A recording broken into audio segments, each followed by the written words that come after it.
Biométhane SEG, c'est le regroupement de 27 exploitations qui se sont réunies pour apporter tous leurs effluents d'élevage pour faire de la méthanisation. Le tout début du projet, c'est la réflexion de 3-4 agriculteurs qui étaient justement autour de cette parcelle, des voisins, par lequel nous on avait un tuyau qui passait sur la parcelle, un tuyau de gaz. Très vite, nous avons élargi le groupe sur un rayon de 10 km autour du site. Alors les grandes étapes de la méthanisation, c'est l'apport de nos fumiers sur le site, nos fumiers et nos lisiers qui sont transformés après dans des digesteurs, lesquels sont chauffés autour de 40 degrés. Il en dégage le digestat que l'on retrouve au niveau de nos exploitations. Il en sort aussi du gaz qui est épuré et après envoyé sur le réseau. La SAS Biométhane SEG répond à un objectif de développement durable. On a choisi de faire appel à des entreprises locales pour la construction du site. Objectif qu'on s'était fixé d'embaucher 3 personnes. Donc au niveau social et économique, c'est super important parce que on a créé 3 emplois en fait. Et au niveau écologique, il y a d'abord le fait que nous on va apporter moins d'engrais chimiques sur nos exploitations, compensé par le digestat liquide ou solide qu'on apportera sur nos exploitations. Donc ça c'est un des grands enjeux actuels on va dire. Et donc on a une production d'énergie renouvelable. Donc on est déjà dans les exploitations agricoles, il y avait déjà beaucoup de panneaux photovoltaïques. Et là c'est ajouté en fait la méthanisation, donc la production de gaz grâce à nos effluents d'élevage.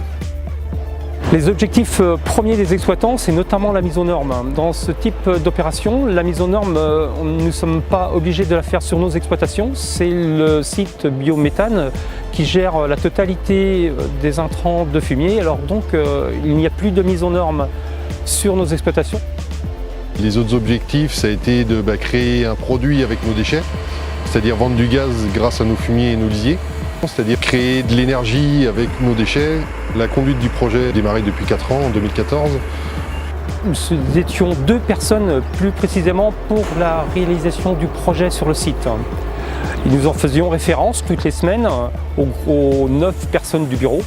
Si les décisions étaient plus importantes, nous n'hésitons pas à rassembler la totalité du groupe pour avancer dans le projet, pour prendre des décisions importantes. La SAS Biométhane SEG va récupérer 55 000 tonnes d'effluents, environ 30 000 tonnes de fumier et 25 000 tonnes de lisier.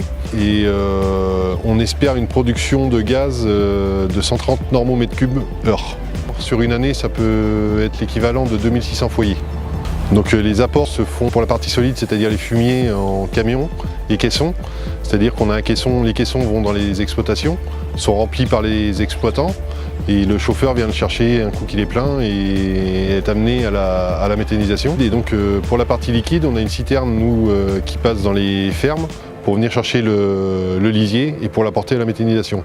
Et on est obligé d'avoir des matières fraîches pour avoir une production de gaz la plus haute possible. Donc nous on a une trémie enterrée où on incorpore les fumiers, tous les éléments solides qui sont envoyés par une vis dans la cuve de pré-mélange.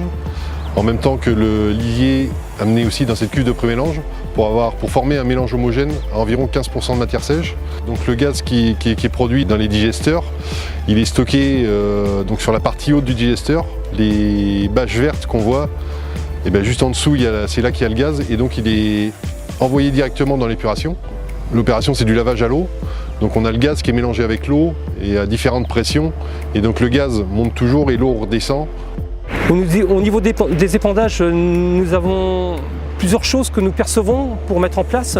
Nous allons faire appel à des prestataires de services pour du rendu racine et aussi les cumas voisines.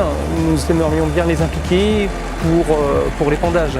Mais ça nécessite aussi du changement de matériel au niveau des cumas, que nous devons enfuir directement ou mettre au ras du sol. Le rendu racine, c'est-à-dire que nous apportons à la plante le digestat, la matière que nous sortons du site de méthanisation. Le digestat, nous l'apportons à la plante juste au ras du sol pour qu'elle puisse bénéficier au maximum de cet amendement. On a démarré l'injection de gaz le 9 mars 2018. Le mois de mars a été assez compliqué parce qu'il faut faire tous les réglages. Le deuxième mois, on a pas mal tourné parce qu'on est arrivé à un objectif de 100 normaux-mètres cubes heure en débit injecté. Et depuis le mois d'avril, on est à peu près aux environs de 100 mètres cubes. Au mois de juillet, on devra atteindre nos objectifs qui étaient de 130 normaux mètres cubes heure, voire même faire mieux.